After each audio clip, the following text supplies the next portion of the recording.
This channel does not promote any violent, harmful, or illegal activities. All content provided by this channel is meant for an educational purpose only.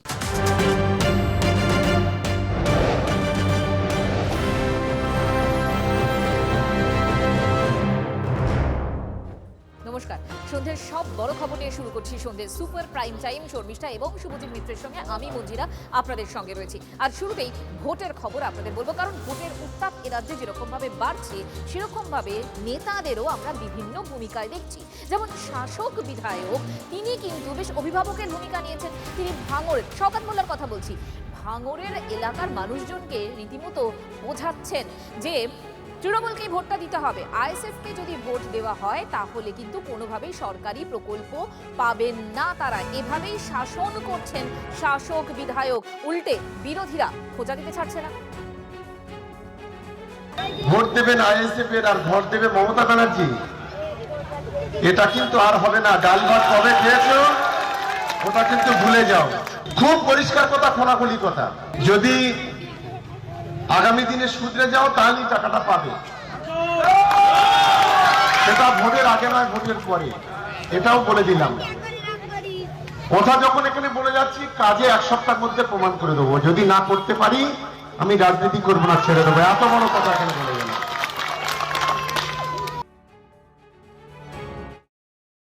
মানুষকে আবার অন্য কলে ভয় দেখানোর চেষ্টা হচ্ছে। তবে ভাঙড়ের মানুষ যথেষ্ট সেনসিটিভ, সিনসিয়ার। তারা ভালো করে জানে যে সরকারি প্রকল্প কারো বাড়ির টাকা দিয়ে আসে না। রাষ্ট্রের টাকা রাষ্ট্রের কোষাগার থেকে আসে। রাষ্ট্রের কোষাগার পূরণ করতে গেলে এই জনগণকেই লাগে, জনগণের ট্যাক্সের টাকা দিয়ে। এটা তারা ওই যে অবাঞ্ছিত মন্তব্য সরকার সাহেব করছে, এই অবাঞ্ছিত মন্তব্যকে যেমন ধিক্কার জানাচ্ছি, সাথে সাথে তৃণমূল কংগ্রেসের কাছে আমি প্রশ্ন করতে চাই, এটা কি আপনাদের পার্টির অফিসিয়াল স্টেটমেন্ট? অর্থাৎ এই পার্টির এই বক্তব্য কি আপনাদের পার্টি রেকগনাইজ করে? সেটাও আমি জানতে চাই। এরা মমতা বন্দ্যোপাধ্যায়ের ঘরটাকে মনে করে যে হচ্ছে মমতা বন্দ্যোপাধ্যায় মনে হয় তার যে জমিদারি ছিল, পৈতৃক জমিদারি, সেখান থেকে বুঝি টাকাটা দেন। এই টাকা জনগণের ট্যাক্সের টাকা, আমার টাকায় ঘর দিচ্ছে মমতা বন্দ্যোপাধ্যায়। মমতা বন্দ্যোপাধ্যায়ের সেই ক্ষমতা কোথা থেকে হয় যে তৃণমূল কংগ্রেসের একজন নেতা এই কথা বলছে যে মমতা বন্দ্যোপাধ্যায়কে ভোট না দিলে ঘর পাওয়া যাবে না। বিজেপির সরকার আসবে, ভোট দিন। বিজেপির সরকার আসার পর কোনো মমতা বন্দ্যোপাধ্যায়ের লোক, অমুকের লোক, এগুলো কিচ্ছু দেখা হবে না। বিজেপির লোক কিছু দেখা হবে না। যারা গরিব তারা সবাই ঘর পাবে। দেখুন, শওকত মোল্লা তিনি প্রকাশ্য মঞ্চ থেকে বলছেন আইএসএফকে ভোট দিলে কোনো রকম সরকারি প্রকল্পের সুবিধা আপনারা পাবেন না। ঠিক একই তো অভিযোগ উঠেছিল ময়নায়। সেখানেও তো এমন অভিযোগ উঠেছিল যে পরিবার বিজেপি করে বা বিজেপিকে ভোট দেয় বা যেখান থেকে বিজেপি ভোট পেয়েছে সেই পরিবারের মহিলারা লক্ষ্মীর ভান্ডারের টাকা পাচ্ছেন না। তারা রাস্তায় নেমে এসেছিলেন, তারা প্রতিবাদ করেছিলেন, দেখেছিলাম 2 দিন 3 দিন আপনাদেরকে আমরা দেখিয়েছিলাম। আর এরপরেই আমরা দেখলাম যে একটি জনস্বার্থ মামলা দায়ের হয়। সেই মামলাতে রিপোর্ট চাইল প্রধান বিচারপতি ডিভিশন বেঞ্চ। 2 সপ্তাহের মধ্যে রাজ্যকে রিপোর্ট পেশের নির্দেশ দেওয়া হয়েছে। মামলার পরবর্তী শুনানি 17 ফেব্রুয়ারি। মামলা চলাকালীনও, ভালো করে শুনবেন, মামলা চলাকালীনও প্রকল্পের টাকা আটকে রাখা যাবে না, স্পষ্ট জানিয়ে দিয়েছে আদালত। গ্রাম পঞ্চায়েতেরই সেপ্টেম্বর মাস থেকে লক্ষ্মীর ভাণ্ডারে অর্থ আসা বন্ধ হয়ে গেছে, কোনো মহিলাকেই দেওয়া হচ্ছে না। তো বিভিন্নভাবে ডিস্ট্রিক্ট ম্যাজিস্ট্রেট থেকে শুরু করে পশ্চিমবঙ্গ সরকারকে চিঠি চাপাটি করা হয়েছিল। এরা কারণ কি বুঝতে পারছিল না। তো সেই নিয়ে কলকাতা হাইকোর্টে একটি জনস্বার্থের মামলা দায়ের করা হয়। আদালত যে অর্ডার পাস করেছেন, রিপোর্ট ফাইল করতে বলেছেন, আদালত বলেছে যে না, এরকমভাবে তো রিপ্রেজেন্টেশন ডিসপোজ অফ করার অর্ডার দেওয়া যাবে না। আদালত আরও বলে দিয়েছেন যে এই মামলার পেন্ডিং থাকাকালীন কোনো রকমের বাধা নেই, এই যে পেন্ডিং অ্যামাউন্টগুলো আছে লক্ষ্মীর ভাণ্ডারের, এই অ্যামাউন্টটা ক্লিয়ার করা। আজকে রায় বেরোলো যে 17 তারিখের পর আপনাদের লক্ষ্মীর ভাণ্ডার টাকা ঢুকবেন, কতটা খুশি রয়েছেন? খুব খুশি, খুব খুশি।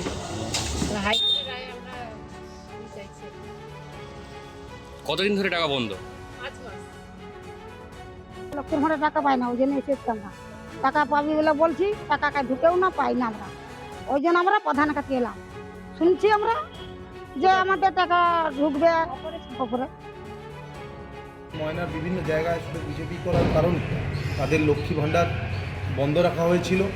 সেই মহামান্য আদালত আজ নির্দেশ দিলেন এবং আগের সমস্ত টাকা এবং আগামী দিনে কন্টিনিউ যাতে করে তার সেটা যেন রাজ্য সরকারকে আদেশ দিয়েছে এবং রাজ্য সরকারকে এটাও আদেশ দিয়েছে যে কেন এতদিন বন্ধ রাখা হয়েছিল তার একটা 2 সপ্তাহের মধ্যে তাদেরকে নথি কোর্টে পেশ করতে হবে। তো তার জন্য মহামান্য আদালতকে আমি ধন্যবাদ জানাবো এবং আশা করব যে খুব তাড়াতাড়ি মধ্যে লক্ষ্মী ভাণ্ডারের টাকা ময়নার যে আমাদের মা বোনেরা আছে তাদের অ্যাকাউন্টে অবশ্যই পৌঁছে যেতে যায়। লক্ষ্মীর ভাণ্ডারটাই মমতা বন্দ্যোপাধ্যায় চালু করা, তখন তো এই বিজেপি থেকে আরম্ভ করে সবাই বলেছিল মা বোনেরা ভিক্ষা চাইছে কেন, বোঝেনি প্রবলেমটা সমাজে কোথায় এবং কেন মমতা বন্দ্যোপাধ্যায় এটা চালু করেছেন। এখন সারা দেশে মমতা বন্দ্যোপাধ্যায়কে নকল করে চালু হচ্ছে, ফলে এখন কোথায় কোন এলাকায় কোন প্রশাসনিক কারণে কোথায় দেরি হয়েছে তার উপর দাঁড়িয়ে এত বড় বড় কথা বলার বিরোধী দলগুলোর এগুলোর কোনো জাস্টিফিকেশন নেই।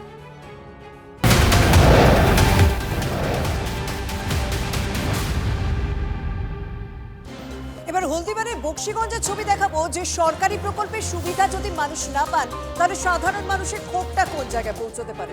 বাংলা আবাস যোজনার ঘর না পেয়ে পঞ্চায়েত অফিসে তালা ঝুলিয়ে দিলেন উপভোক্তারা। ঠিক কি অভিযোগ, কি অবস্থা এখনো পর্যন্ত জানাবো। আমার সহকর্মী এই মুহূর্তে নীলেশ্বর সঙ্গে রয়েছেন। নীলেশ্বর, পুলিশের সঙ্গে বচসাও দেখতে পাচ্ছি, তুমুল বিক্ষোভ দেখেছি, কিন্তু এখনো অবধি কোনো আশ্বাস কি তাদের দেওয়া হলো? দেখো শর্মিষ্ঠা, এই যে গন্ডগোল এটা বেশ কয়েকদিন ধরে তুষের আগুনের মতো ঢিকি ঢিকি জ্বলছিল। আজ বহিঃপ্রকাশ হয় এবং যখন তারা দেখতে পায় যে তাদের নাম তালিকাতে নেই, অর্থাৎ এই যে প্রায় 100-3 বেশি মানুষ যাদের নাম কাটা গেছে, 100-6 মতো বেশি মানুষ যাদের নাম কাটা গেছে আবাস তালিকা থেকে, তারাই কিন্তু আজকে এখানে আসে এবং দফায় দফায় বিক্ষোভ করে এবং যে বক্সিগঞ্জের যে গ্রাম পঞ্চায়েত অফিস আছে সেখানে তালা ঝুলিয়ে দেয়। পরে পুলিশ আসে, বচসা হয়, অবশেষে খানিকটা আশ্বাস পায় এবং তারা কথা বলে, ওখানকার যিনি প্রধান আছেন তার সাথে কথা বলে কিছুটা আশ্বাস পাওয়ার পর আজকে কিন্তু বিক্ষোভটা শেষ হয়। ধন্যবাদ। না প্রশাসনকে ডিস্টার্ব করছি না, শোনেন না আমার কথা শোনেন। না বিষয়টা হচ্ছে অন্যদিন কি আমাদের ফাইনালিস্ট হয়ে গেছে, ঘরের টাকা ঢুকে যাবে, অ্যাকাউন্ট নাম্বার সহ নিয়ে নিয়েছেন, আর আপনারা কি বলতেছেন এগুলা? শুনেন না, আমি কি বলছি সেটা শুনেন। না শুনেন না, নিয়মের মাধ্যমে নিয়মটা আপনাদের কোনটা নিয়ম ঠিক আমরা এখনো বুঝতে পারছি না, ঠিক আছে? সেদিন শুনেন না, আপনার সঙ্গে তো কথা হয়েছে আমার, আপনার সঙ্গে তৃণমূলের অঞ্চল সভাপতি তিনি কিনা অ্যাম্বুলেন্স বিক্রি করে দিয়েছেন এমনটাই অভিযোগ। সেলিম মোল্লা তার নাম, প্রাক্তন সাংসদের দেওয়া অ্যাম্বুলেন্স, সেটাকেই নাকি টুকরো টুকরো করে বিক্রি করেছেন এই সেলিম মোল্লা, এমনটাই অভিযোগ। হিঙ্গলগঞ্জের ঘটনায় শোরগোল। মানুষের দাবি যে আমাদের হাজী নুরুল ইসলাম সংসদ আমাদের এখানে একটা অ্যাম্বুলেন্স দিয়েছিল, সেই অ্যাম্বুলেন্সটা আমরা ইতিমধ্যে জানতে পারছি যে সেটা বিক্রি হয়ে গেছে, টুকরো টুকরো করে সেটা নাকি কেটে বিক্রি করেছে এখানকার আপাতত অঞ্চল সভাপতি তিনি বিক্রি করে দিয়েছে। আমরা চাইছি যে আগামী দিনে তার সুব্যবস্থা প্রশাসনকে জানিয়েছি যেন হয়। ভয়ঙ্কর প্রতিভার অধিকারী ওই তৃণমূল নেতা, চোর ডাকাতেরা পর্যন্ত অপমানিত বোধ করবেন তাদের নামের সাথে এই লোকের নাম জড়ালে। সাধারণ মানুষ থেকে শুরু করে মৃত্যু পথযাত্রী রোগীর প্রয়োজনে লাগে যে অ্যাম্বুলেন্স, সেই অ্যাম্বুলেন্স পর্যন্ত বিক্রি করে খেয়ে নিচ্ছে তৃণমূল কংগ্রেসের নেতারা। কোথায় দাঁড়িয়ে আছে পশ্চিমবঙ্গ? কাদের হাতে আছে পশ্চিমবঙ্গ? এরা শাসন ক্ষমতায় রয়েছে, অথচ পুলিশ ওই তৃণমূল নেতার এখনো টিকি ছুঁতে পারছে না। কার ভয়? কেন এখনো গ্রেপ্তার হয়নি? হ্যাঁ আমি অ্যাম্বুলেন্সটা কি হলো, একটা অভিযোগ আসছে। অ্যাম্বুলেন্সটা কি জানেন, যে সময় খারাপ ছিল সেই সময়টাই নিয়ে মোটামুটি কিছুদিন চালিয়েছিলাম, চালানোর পরে আমার এখানে খারাপ হয়ে পড়েছিল। তারপর তো এখান থেকে আমি সরিয়ে নিয়ে একটু সাইডে রেখেছিলাম ওই গ্যাসটা ওখানে। ওখান থেকে মানে নিয়ে গেছিল, নিয়ে পার্টির লোকজন নিয়ে গেছিল, বিক্রি করেছে, কে নিয়ে গেছে এটা বলতে পারবো না আমি ঠিক করে। আমার ভিডিওটা অনেকের সহ্য হচ্ছে না, অনেকে ঈর্ষান্বিত হয়ে আমার বিরুদ্ধে চক্রান্ত করছে, এই ব্যাপারে আমি কিছুই জানি না।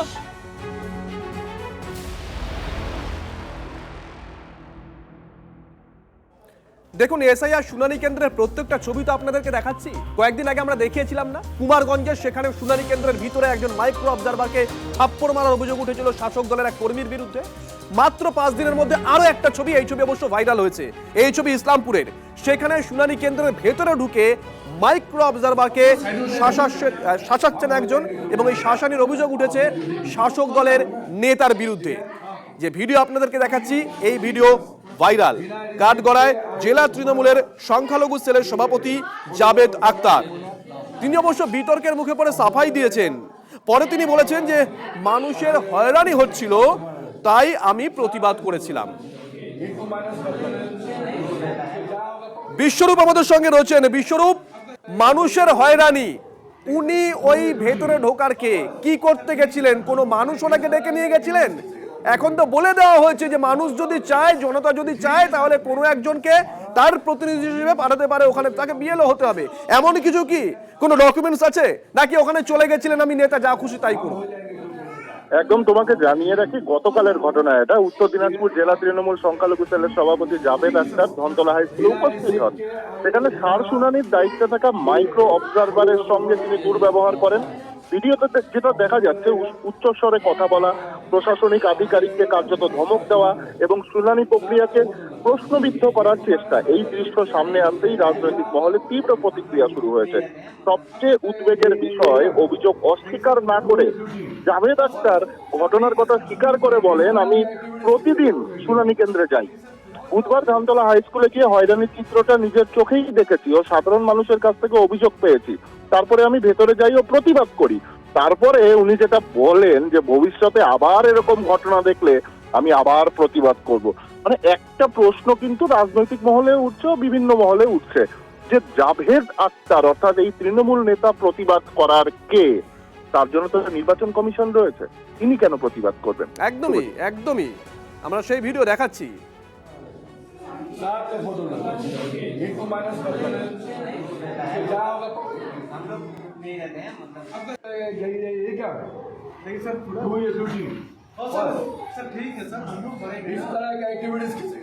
আমাদের মা বোনগুলো ছোট ছোট বাচ্চাকে নিয়ে লাইনে দাঁড়িয়ে আছে, তার সঙ্গে একটা মিসবিহেভের মতন কথা, হ্যাঁ, যে ল্যাঙ্গুয়েজগুলোকে আমরা অ্যাকসেপ্ট করতে পারিনি। আজ দাঁড়িয়ে আছে মহিলাগুলোর ভিতরে, আমি জিজ্ঞেস করলাম, দেখছি আমি আমার নজর সামনে ও মাইক্রো অবজারভার ওনাকে ধাক্কা দিয়ে চলে যাচ্ছে, আগে বড়ো আগে বড়ো, এটা কি আগে বড়ো আগে বড়ো। ওই যে কাগজগুলো জমা দিতে আসে সেই জিনিসটাই আপনার দায়িত্ব আছে ভালোভাবে নেন। আর যদি মানুষের সঙ্গে এইরকম আপনারা নোংরা কাজ করতে থাকবেন, নোংরায় আপনারা বিহেভ করতে থাকবেন, তো আমরা ছাড়বো না। এর জন্য কালকে যদি তর্কাতর্কি হয়, এরকম ঝাড় তার সেরকম বাস হবে। ঝাড়ের বাস যেরকম চলে, একটা বাস যেরকম হয় সেরকম চলে। এবং যার নেত্রী এই ধরনের কাজ কর্মকাণ্ডের সাথে, যার নেত্রী ডাইরেক্ট থ্রেট করছে, অফিসারদের যায় থানাদের ভিতরে ঢুকে যেরকম আসামি ছাড়াই নিয়ে আসতেছে।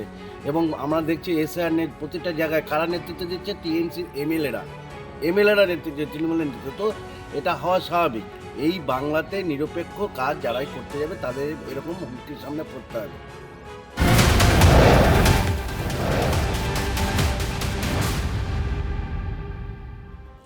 রাজ্যের স্বরাষ্ট্র সচিব জগদীশ মিনা সহ 10 জন আইপিএস অফিসারকে ট্রেনিং এর জন্য, অবজারভার হিসেবে ট্রেনিং এর জন্য নির্বাচন কমিশনের পক্ষ থেকে চিঠি দেওয়া হয়েছিল। তবে ইতিমধ্যে যা খবর পাওয়া যাচ্ছে যে অবজারভার হিসেবে থাকতে চান না 2 আইপিএস অফিসার। কারা কারা, ঠিক কি বলা হয়েছে জানাবেন আমার সহকর্মী শ্রাবন্তীর সঙ্গে রয়েছেন। শ্রাবন্তী,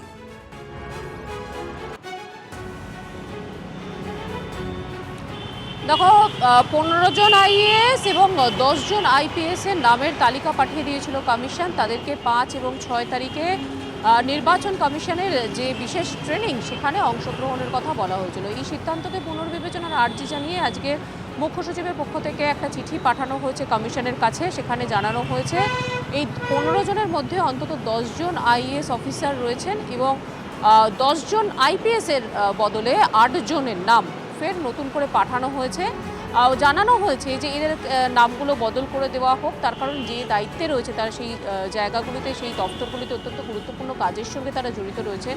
এসআইআর এর কাজ যদি পাল্টা তাদেরকে যেতে হয় তাহলে সেই দপ্তরটা অনেকটা সমস্যায় মুখে পড়বে এবং এই নামের তালিকা পাঠানো হয়েছে। নিয়ম অনুসারে সাধারণভাবে রাজ্য সরকার যদি নামের তালিকা বদল করার কথা বলে সেক্ষেত্রে কমিশন জেনারেলি রাজ্য সরকারের যে তালিকা সেটার উপরেই শেষের মোহর দেয় বা সেখানে পুনর্বিবেচনার জন্য বলতে পারেন যে এই অফিসার নয় অমুক অফিসার দরকার বা আরেকবার তালিকাটা বিবেচনা করতে বলা হয়।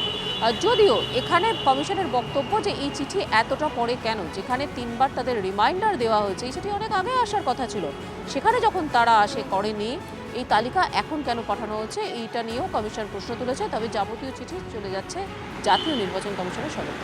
একদম তুমি আমাদের সঙ্গে থাকো। 2 আইপিএস অফিসারকে ছাড়তে চাইছে না রাজ্য, কারণ 10 জনের নামে নোটিশ এসেছিল যাতে তাদেরকে ট্রেনিং এর জন্য পাঠানো হয়। অন্যদিকে আমরা জানি যে স্বরাষ্ট্র সচিব সহ আরো বেশ কয়েকজন আইএএস অফিসারকেও এই চিঠি দেওয়া হয়েছে।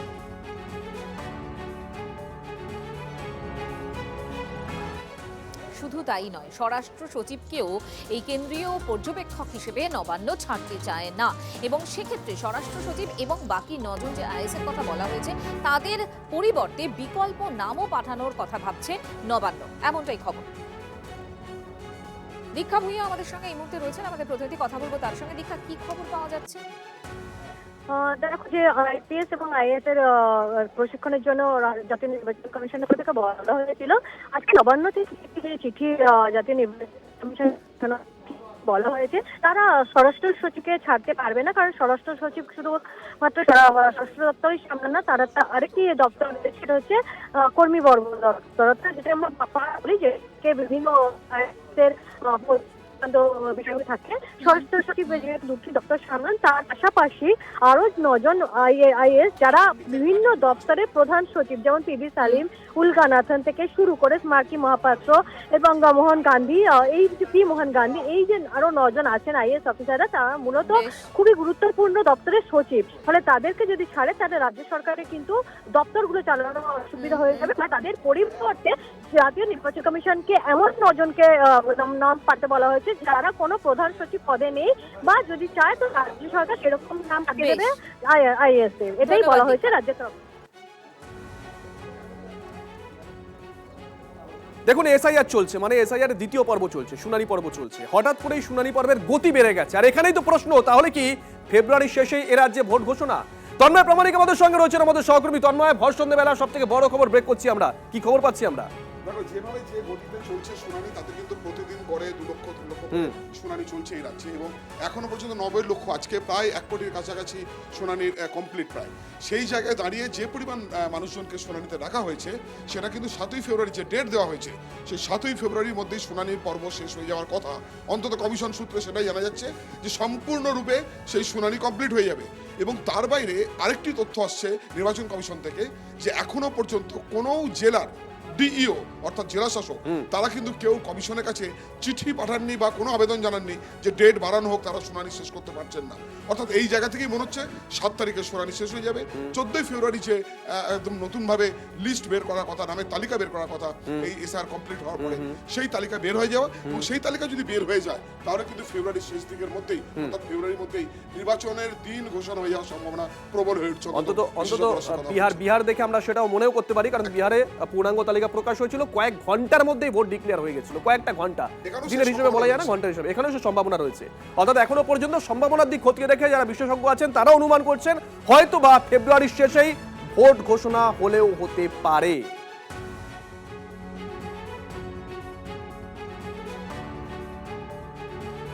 নন্দীগ্রামের পর এবার ঘাটাল। ট্রাঙ্ক মাথায় এসআইআর শুনানির লাইনে বৃদ্ধ, 71 বছরের বৃদ্ধ। শরীরে সাঁটানো একাধিক পরিচয়পত্র, কোন নথি দরকার তিনি জানেন না, তাই পরিবারের সমস্ত নথি তিনি এনেছেন, এমনই দাবি 71 বছরের শেখ জাফর আলী শেখের। এদিকে আপনাদের খেয়াল থাকবে, এই নিয়ে এবার ঘাটালের বিডিও অফিসে শোরগোল। লজিক্যাল ডিসক্রিপেন্সিতে ডাক পড়েছে এই বৃদ্ধের। এর আগে আপনারা একই ছবি দেখেছিলেন নন্দীগ্রামে, সেখানেও ট্রাঙ্ক মাথায় এসআইআর হিয়ারিং এ হাজির হয়েছিলেন এই ব্যক্তি। অপরদিকে দেখুন, এবার নন্দীগ্রামের পর ঘাটাল, সেখানকার ছবি আপনারা দেখতে পাচ্ছেন। 71 বছরের বৃদ্ধ জাফর আলী তিনি হাজির হয়েছেন এসআইআর হিয়ারিংয়ে।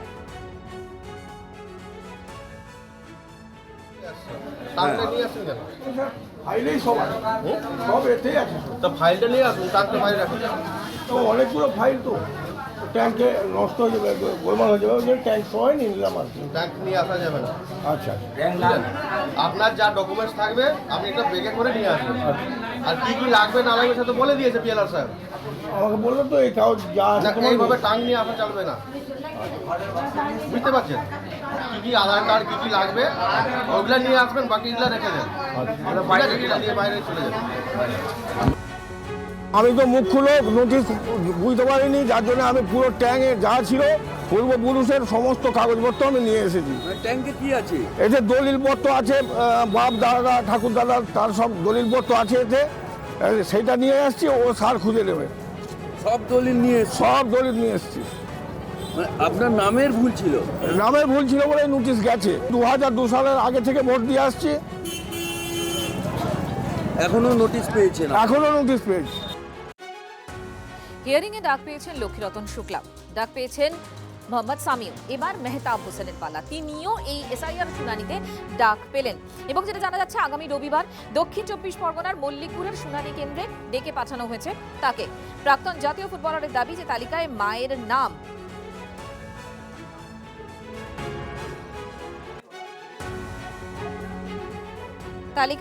নামের সঙ্গে তার পদবীর অমিল থাকায় ডেকে পাঠানো হয়েছে। 2002 ভোটার তালিকায় নাম ছিল, জানিয়েছে মেহতাব। আমি জিজ্ঞেস করলাম কেন আমাকে ডেকেছেন, বলছে আপনার মায়ের নামের সাথে মায়ের নাম একটু এদিক ওদিক আছে, নূরজাহান বেগম হোসেন, ঠিক আছে? তো মায়ের নাম তো নূরজাহান বেগম আছে, হোসেনটা আমাদের টাইটেল, ওখানে হয়তো করে দিয়েছে, আগে তো তাই ছিল তোমার ভোটার আইডি কার্ডে সব।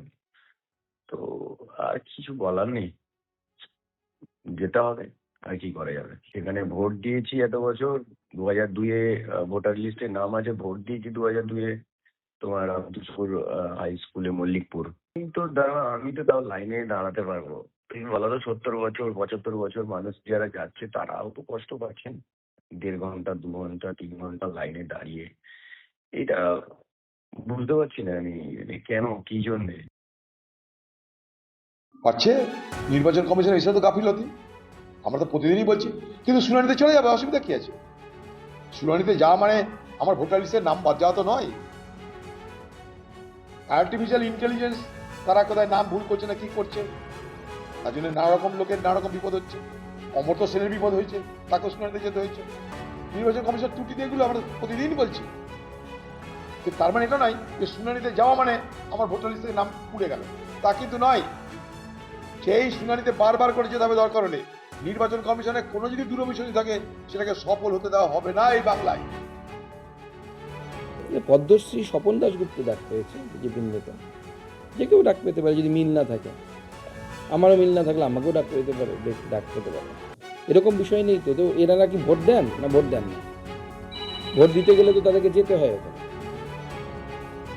রাজ্যের বস্ত্র প্রতিমন্ত্রী তিনি তাজমুল হোসেন, তাকেও সপরিবারে এই হিয়ারিং এর লাইনে দাঁড়াতে হয়েছে।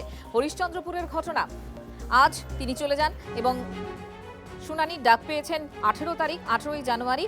ডাক পেয়ে আজই লাইনে দাঁড়ান তাজমুল। নির্বাচিত হয়ে এমএলএ ছিলাম, তারপরে আমাকে আমার মানবিক মুখ্যমন্ত্রী আমাকে এমওএস করেছিলেন। আমি এখন ক্যাবিনেটের একজন এমওএস মন্ত্রী হিসাবে আমি আছি। তা সত্ত্বেও গোটা ফ্যামিলির নামে এই হিসাবে এসআইআরের নাম করে, এই যে এসআইআর নাম করে আমাদেরকে নোটিশ দিয়েছে। এই নোটিশের ফলে আমরা সবাই আজকে আমরা এখানে হাজির হয়েছি। আমাদের কোনো রকম অশান্তি না করে আমরা চাইছি যে হিসাবে আমাদের বিডিও সাহেব, আমাদের ইআরও সাহেব এবং আমাদের বিএলও সাহেবরা যে হিসাবে আমাকে নির্দেশ দিয়েছে, আমি সেই লাইন মতো সাধারণ মানুষের মতো আমি লাইনে এসে আমি নিজের হিয়ারিংটা করলাম। এদিকে এসআইআর আতঙ্কে ফের মৃত্যুর অভিযোগ। একজন এসআইআর শুনানিতে ডাক পেয়েছিলেন, তারপর থেকে আতঙ্কগ্রস্ত ছিলেন এবং তারপরে গলায় দড়ি দিয়ে আত্মঘাতী হন, এমনটাই অভিযোগ উঠে আসছে হারোয়া থেকে। হারোয়ার ভুবনপুর গ্রামে শোরগোল পড়ে যায়। মৃত যুবকের নাম বাপ্পা মণ্ডল, বয়স আনুমানিক 35 বছর। জানা গেছে মৃত যুবকের বাবা মা স্ত্রীর নামেও শুনানির নোটিশ এসেছিল। 23শে জানুয়ারি ছিল শুনানির ডেট, সেদিন না যাওয়ায় পরবর্তী শুনানির তারিখ পড়ে 29শে জানুয়ারি। অভিযোগ তার আগেই গলায় দড়ি দিয়ে আত্মহত্যা করেন বাপ্পা মণ্ডল। বিজেপি তৃণমূল রাজনৈতিক চর্চা তুঙ্গে উঠেছে। অ্যাকচুয়ালি হয়েছিল কি লাস্ট 23 তারিখে ওর একটা হিয়ারিং ছিল, তো ওদিন ও তো ওখানে প্রেজেন্ট থাকেনি, কিন্তু আজকে গেছিলো, আজকেও আবার রিহিয়ারিং ছিল। তো সেখানে যাওয়ার পরে অনেক লোকজন দেখার পরে, পুরো ফ্যামিলি সেখানে হিয়ারিংয়ের জন্যই ছিল, তো অনেক লোকজন দেখার পরে ও বাড়িতে আসে এবং বাড়িতে এসে নিজের হয়তো নিজেকে সামলাতে না পেরে এই সুইসাইডটা করে ফেলেছে এসআইয়ের জন্য। বাড়িতে কজনের নোটিশ এসেছিল? বাড়িতে ওনাদের সবারই নোটিশ এসেছিল, সবারই নামে নোটিশ ছিল, মা বাবা থেকে শুরু করে ওদের বোনেদের নাম থেকে, প্লাস ওর ভাই ওনার নামেও ছিল। এই কথাই তো আমাদের জননেত্রী মমতা ব্যানার্জি বলতে চাইছেন, এই অনৈতিক এসআইআর যা বাংলার মানুষের প্রায় 150 মানুষের প্রাণ কেড়ে নিয়েছে। গোপালপুর 2 নম্বর অঞ্চল হাড়োয়া বিধানসভায় আজকে আবার একটা প্রাণ বলি হল। তো আমরা এর দায় সম্পূর্ণ এই অগণতান্ত্রিকভাবে এসআইআর করার জন্য নির্বাচন কমিশনের ঘাড়ে চাপাতে চাইছি, এবং এই মৃত্যুর জন্য বিজেপি পরিচালিত নির্বাচন কমিশন জ্ঞানেশ কুমার দায়ী। আমরা এই ধরনের মৃত্যু আর কত দেখব? আসলে পশ্চিমবঙ্গে তৃণমূল কংগ্রেস এসআইআর কে নিয়ে নিজেদের দলের আতঙ্ককে সাধারণ মানুষের মধ্যে ছড়িয়ে দিতে চাইছেন। হতেও তো পারে উনি পশ্চিমবঙ্গের ভবিষ্যতের দিশা না পেয়ে অবসাদগ্রস্ত হয়ে পড়েছেন। উনি পশ্চিমবঙ্গের বেকার সমস্যার কথা চিন্তা করে, পশ্চিমবঙ্গের কর্মসংস্থানের অভাবের কথা চিন্তা করে, পশ্চিমবঙ্গের স্বাস্থ্যের বেহাল দশার কথা চিন্তা করে, কিংবা পশ্চিমবঙ্গের শিক্ষা ব্যবস্থা যে পুরোপুরি ধ্বংস হয়ে গেছে এবং দুর্নীতিতে ভরে গেছে, এর ফলে অবসাদগ্রস্ত হয়ে উনি এই কাজ করেননি। তো তৃণমূলকেই এর জবাব দিতে হবে, কেন তাদের রাজত্বে বারবার মানুষ এই ধরনের পথ বেছে নিতে বাধ্য হচ্ছেন।